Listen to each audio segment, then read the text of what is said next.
today on Casual Conversation, I'm pleased to introduce you to Michel Neray, singer-songwriter and motivational speaker, studying a wide array of influences from the Beatles to Leonard Cohen to Joe Jackson to the Talking Heads to the Clash and to fan favorite of Quaker Forest, Jimmy Eat World. Michelle is a natural storyteller that's sure to keep you on your toes, and we're very pleased to have you here today. Hey, Jamie. Good to be here. Thanks so much for coming. I want to just give people a better sense of who you are, where you're from. So, where are you from originally? So I'm originally from Montreal. I was born and raised in Montreal. And yeah, went to university in Ontario, went back to Montreal to do my MBA and then came to Toronto, the big city. Cool. I love that. I was noticing I was listening to your most recent album. You released an album last year called Kiss the Rock. Yes. And what I love about songwriters like you is you keep things like it's very easy to relate to, especially for a Canadian like me. You actually have a song called West Gwillimbury, Which is not far from where you live, right? not far at all. And it's funny because never in my life did I think I would hear the words West Gwillimbury in any song. Yeah. What's your connection to West Gwillimbury? Um, so when I wrote that song, I was actually writing a song about people who are disconnected from their passion, their lives, people who have been on automatic for too long and they forget where they're going. So it's really the song is a story about two people who meet and they both feed each other for different reasons.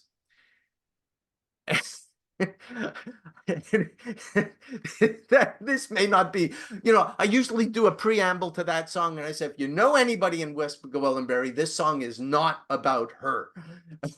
But it's really, I was driving through West Gwillimbury and it really just felt like urban sprawl to me. Yeah. There's no center. I mean, I'm sure if you live there, you would disagree with me, but that was how it felt me as I was driving through there. So where do people go here? What do they do? Where's the nightlife? And there must be. I'm not saying there isn't, but I'm sure so there's that one bar. There's yeah, you could probably tell me. I'll meet you there. So that became the metaphor for me for what I was trying to express in the song. Does that make sense?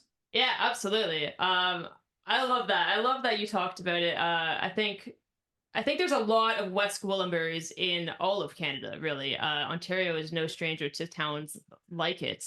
For people that don't know, it's just north of where I'm in Vaughan, Ontario, which is about half hour north of Toronto, and then West Gwillimbury would be at least another half hour, if not more, from me. So it's not terribly far from the city, but it's just far enough that you feel like you are nowhere. It is farmland, a lot of it still. I mean, it's being built up now, but Yeah. but it's been farmland for a long, long time. But I just Farmland and shopping malls. yeah, I mean that seems to be the Ontario way of life. I mean, you've Yeah. been here long enough, I'm sure, so you probably know that. As soon as you kind of get out of Toronto, it's strip malls, it's fast food, it's a couple Starbuckses and some Tim Hortons and highway. That's it. Yeah. Um, Yeah. so I think a lot of people can relate to the message of that song and the reason why you wrote that song, where it's you kind of when you grow up in any sort of small town Ontario, you end up going on autopilot just because that's what you do here. You follow this sort of arbitrary roadmap that is laid out for you by your parents, whatever that might be. For most of us, it's kind of pretty straightforward. Go to school, get a good job, start a family, call it a day, and you don't really have much time to think about much else because it's one after another, after another, after another. You're a motivational speaker. Is this what you speak towards when you do your motivational speaking? So it feeds into it. And I never realized how much my motivational speaking fed into my songwriting until a few years ago.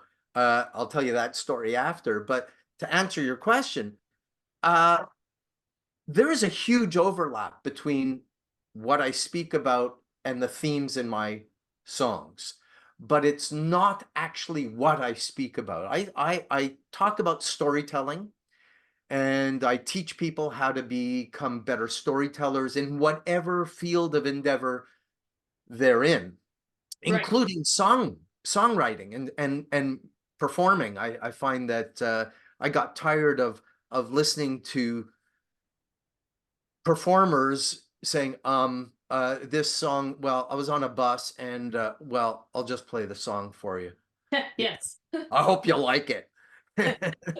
You know, so I said, well, there's a better way to set up the song, and it doesn't have to be long. So I do that, but I do use storytelling as a pathway to learn who we are better, Yes. to understand ourselves better, because we are the stories that we tell ourselves about ourselves. God, I wasn't Absolutely. expecting to say that to you. It's very true though, and it's funny because like sometimes I'll people come to me be like, "Oh, I want to write a song. I How do you write a song? Where do you start when you're writing a song?" And I'm like, "Well, that could be a million different things." Yeah. I'm like, well, you can't ask me that. So instead, what I find is I tend to pose the question back to them. I'm like, "Well, why do you want to write a song? What is compelling you to write a song?" And usually then people kind of pause and they're like, well, I guess I haven't thought that deeply about it. And it's like, okay, I mean, you could write a song just to write a song. Um, but you're going to probably have a hard time doing it if you have nothing that's inspiring you to write it. Um, my question for you is, do you tend to gravitate towards a specific type of story? Does it come much more from a personal place for you? And where is that place for you?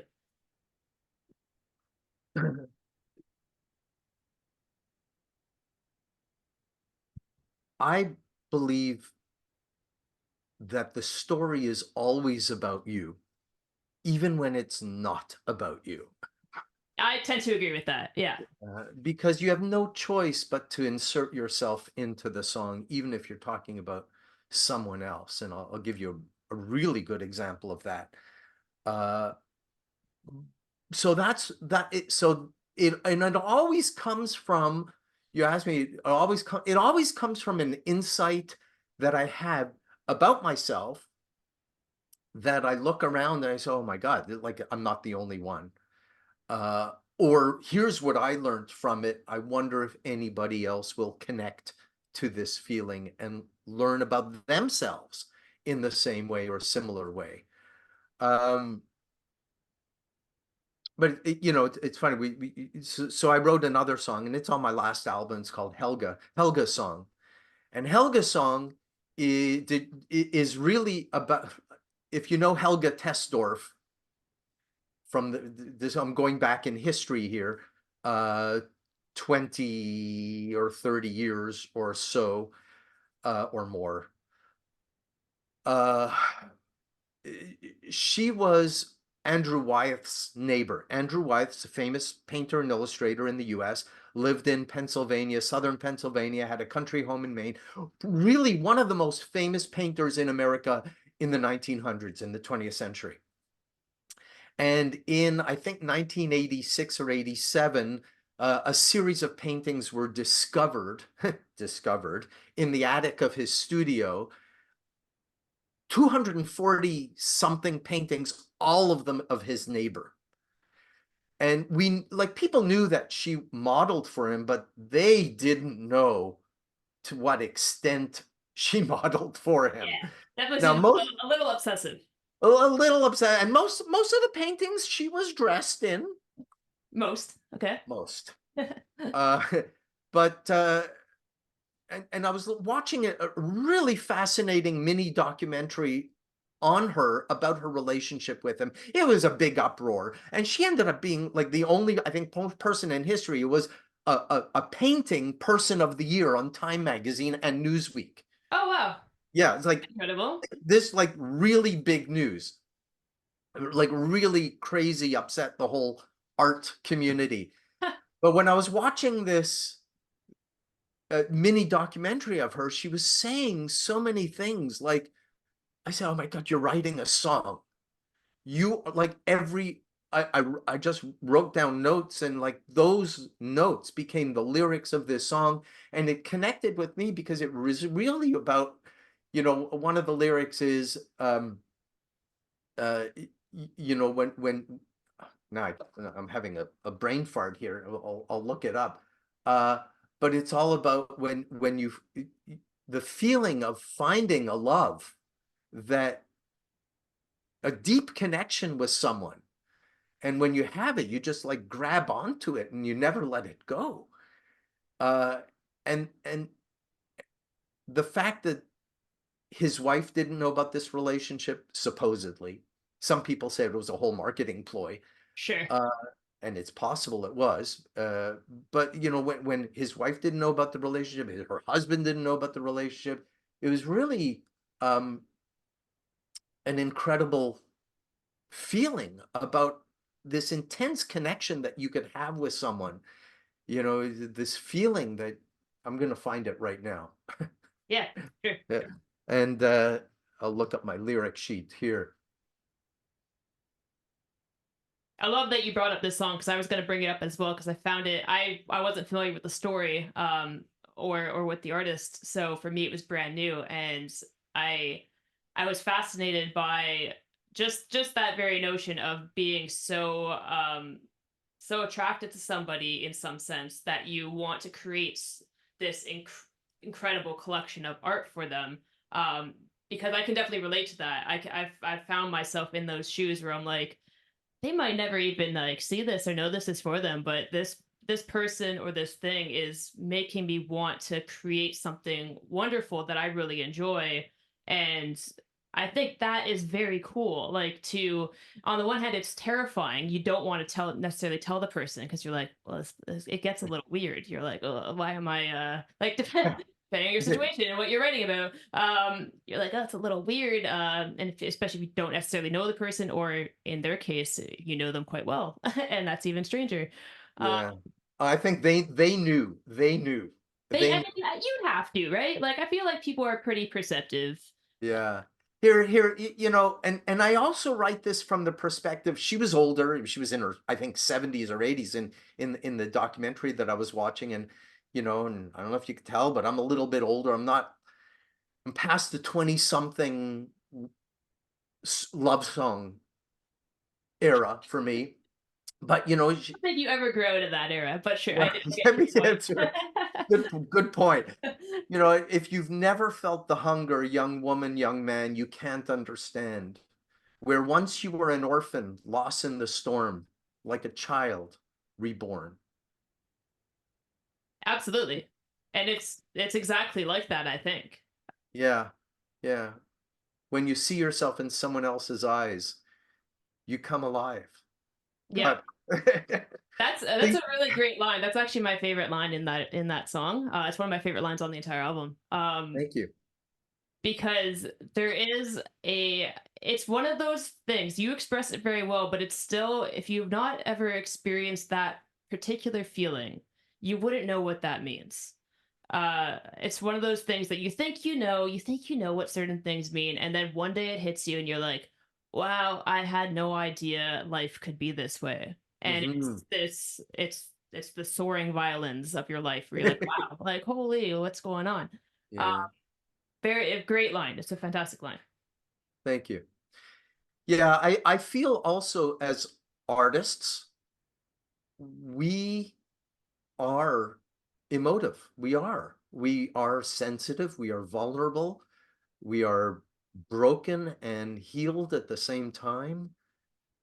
We are complicated uh, because human beings are complicated, but I think we accept that complication of who we are more, and our willingness to write songs about it is our strength as songwriters.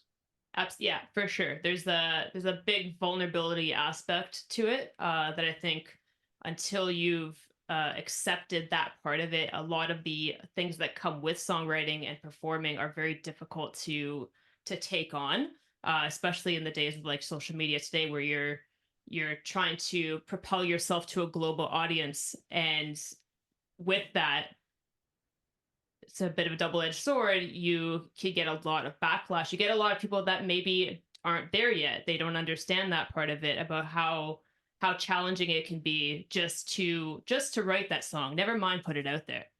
Yeah. Or they're afraid of it. They're Or afraid of what they'll discover. they're Or they're afraid of it. Yeah. afraid of being called out for one reason or another. Yeah. Yeah, You know, or you're saying something that they are not yet ready for themselves to to accept, hear, yeah.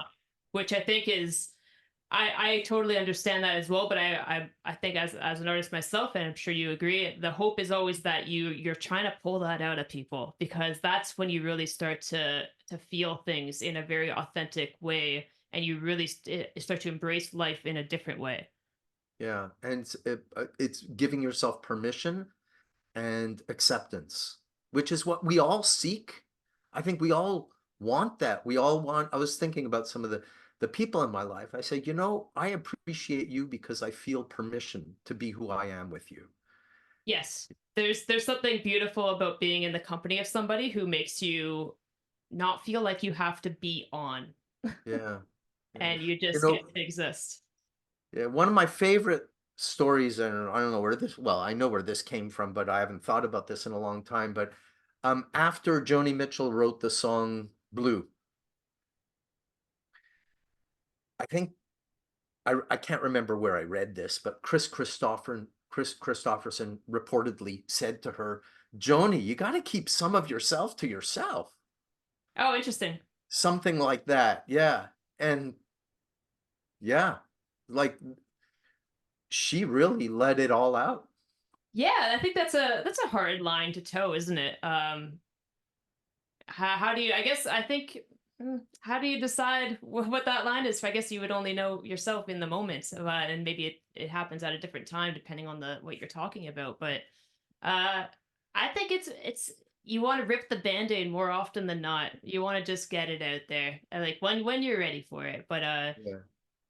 Joni Mitchell, she's fantastic. I don't know if you caught the Grammys at all Oh, yeah.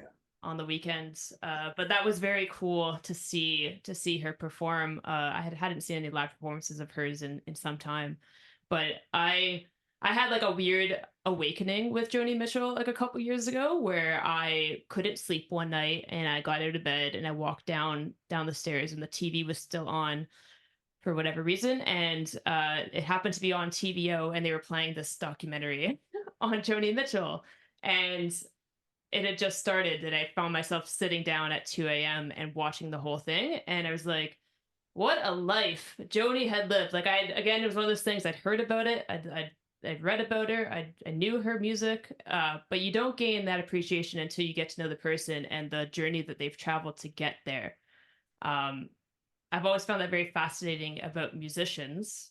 Is there somebody you yourself like find yourself you gravitate more towards more than others?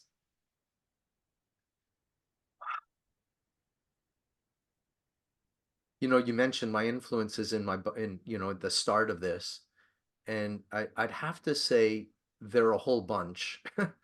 They're a whole bunch, but it's funny, you know, uh, I was talking to Mary Gaucher. I don't know if you know who she is.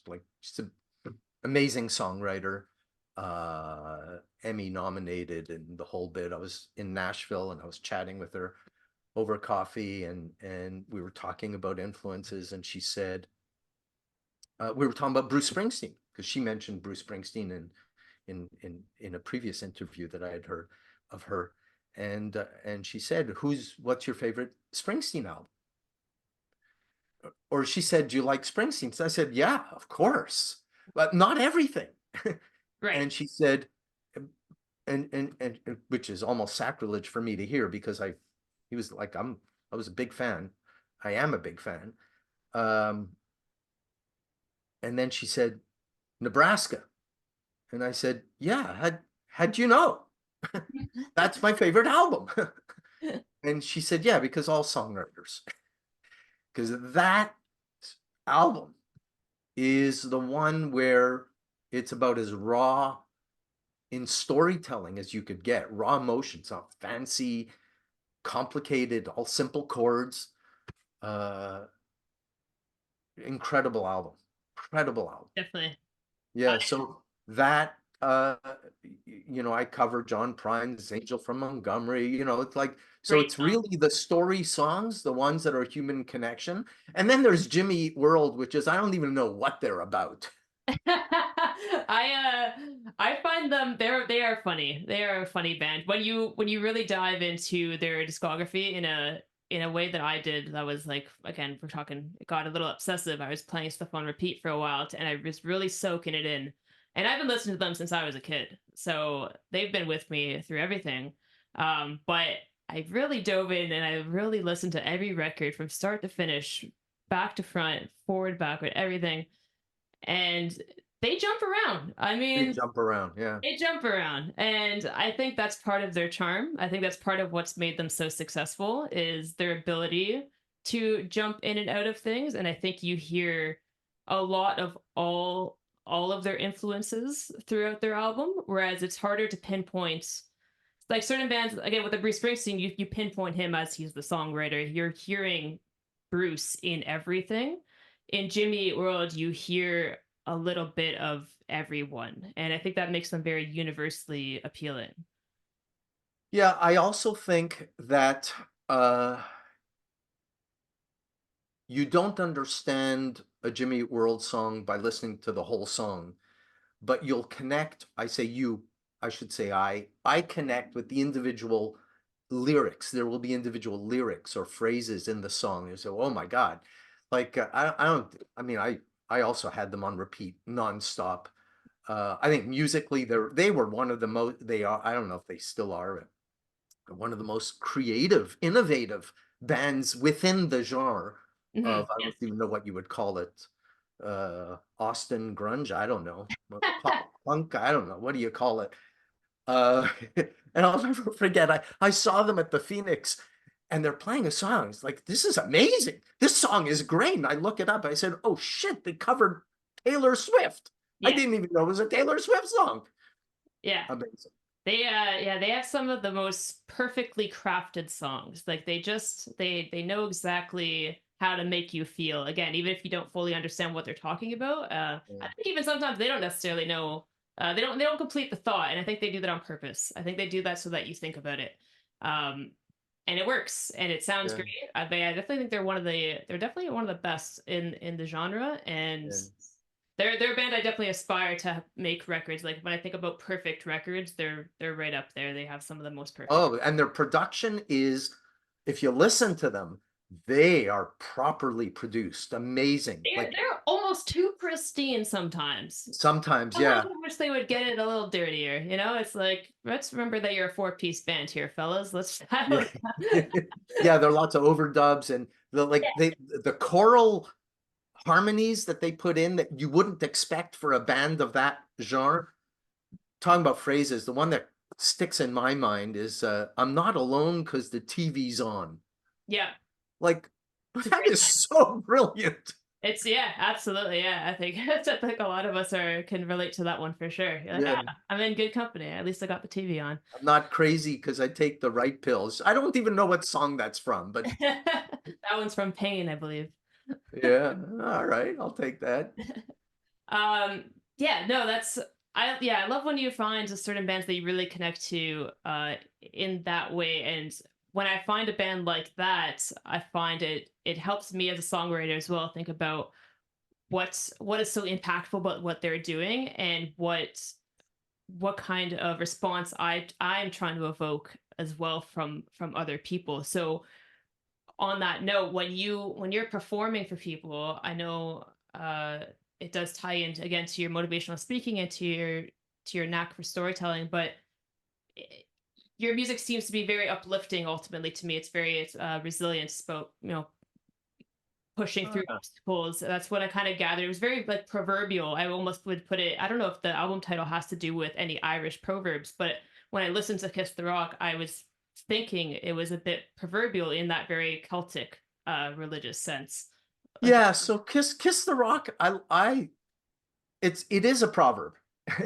It is a word, it is a term, and and you nailed it actually. Except the Celtic part. I don't know where that comes from, but you nailed it. It is very much about resilience. So Kiss the Rock is a metaphor for when you hit it on a challenge,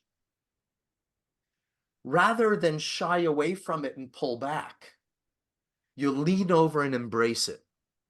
Right. And it actually comes from canoeing and paddling. Okay. Whitewater canoeing and paddling. It's if you listen, one of the singles that I released before the album was Follow Me Says the River. And it's about my 20-year love affair with a river in Northern Ontario that I go paddling on almost every year. Is a serious whitewater river. Which river And is that? it's the Des Moines River. It flows into the Ottawa. Okay. I don't want too many people to know about it, but anyway, it's a beautiful, ancient, historical river, like for the people who have lived there for thousands upon thousands of years. Very important river waterway. And one of the lines in that song is Kiss the Rock, that became the title for the album that came after. And the song's not even on the album, but it's when you are paddling whitewater and you hit a rock. I mean, you should be strategic enough not to hit it broadside, but shit happens. Yeah. So if you hit a rock, the force of the river behind the canoe is going to push the canoe over, and water will start going in on the if you lean away from the rock, water is going to flow into the canoe. Okay. And then you tip, or worse, it'll wrap the canoe around the rock. And then you got to walk home. But if you lean over and metaphorically kiss the rock, the force of the water is going to hit the bottom of the canoe, and eventually one side is going to win out, and gently move your canoe around the other side, Gotcha. one of the sides. So kiss the rock really comes, it's a canoeing term, paddling term, but it's also a metaphor for life and how we can embrace our challenges. So yeah, it's another connection between my my view of the world and my songwriting. Interesting. That really makes total sense within the scope of the album, knowing that's what that means to you. Yeah. That's very cool. I've only done a little bit of light camping. Otherwise, I've spent a lot of time in Muskoka. But have you had any like particularly unique, almost mystic moments in when you're doing something in nature? A lot of people speak to that type of a spiritual kind of experience that they have when you're out. Have you had? Yeah, yeah. I'm gonna go back to my whitewater canoeing. One of the things it's if and I'm not talking about the serene paddling on a flat, beautiful white, clear lake, not a ripple, and it's beautiful, and maybe it's coming into sunset and stars are coming. That's not it for me. That's For my me, kind of it's doing. yeah, that's your kind of, to each his own, right? But uh for me, it's like, am I in the middle of a mess? Am I in the middle of angry water everywhere? And I am so focused on being present in the moment, and I could pick my path down the river so that when, I've got video of me going through the video, and it looks like nothing. Right. It looks like, wow, there's nothing going on, but that's because I'm a strategic paddler. I'm not a strong paddler. So I have to be a strategic paddler. Can't fight the water. I gotta go where the line is. And so for me, that's my mystical moment. That's where I'm so focused. Nothing is happening in the world other than where I am in the river. I love And that. it's something that I learned about myself a long time ago. So why is it that every endeavor that I am drawn to has a life or death aspect to it? I'm a black belt in martial arts, so like, you make a Oh, wrong that move. adrenaline. Yeah. Yeah, like everything, and I'm a workshop leader where you need to be in the moment, and if not, you metaphorically die.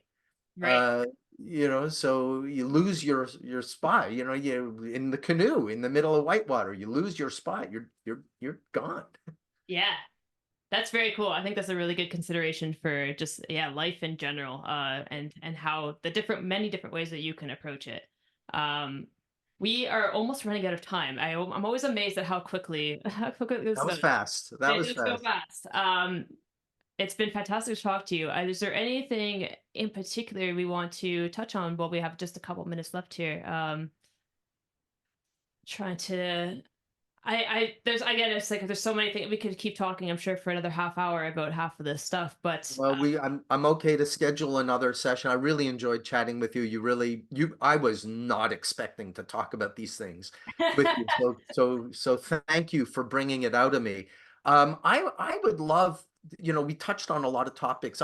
And I know that you're going to post this somewhere, and I would love for people to put their comments below of what connected with them. yeah, absolutely. Yeah. I'd love to know So that as well. I'm always curious to see what people think and what these conversations spark in their own mind and where it takes them. Um, is I know you play shows quite frequently. I think in Toronto you have a couple different band situations. Do you have any shows or anything coming up? Or I know you're also recording a new album. I've been so focused on recording a new album I have a show. I believe it will be announced very soon for the first or second week of May. And that'll be at a very cool place downtown, non-traditional venue, which I'm really excited about. Great listening room. So that'll be phenomenal. I can't wait for that. I'm also it's festival application season. Yes. Yes, it is.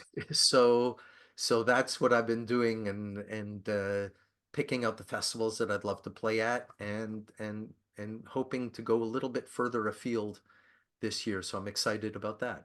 Awesome. Well, I'm going to wish you the best of luck with those applications. I know they are tedious and and a joy to fill out and repeat. And I And do they all want something a little bit different, right?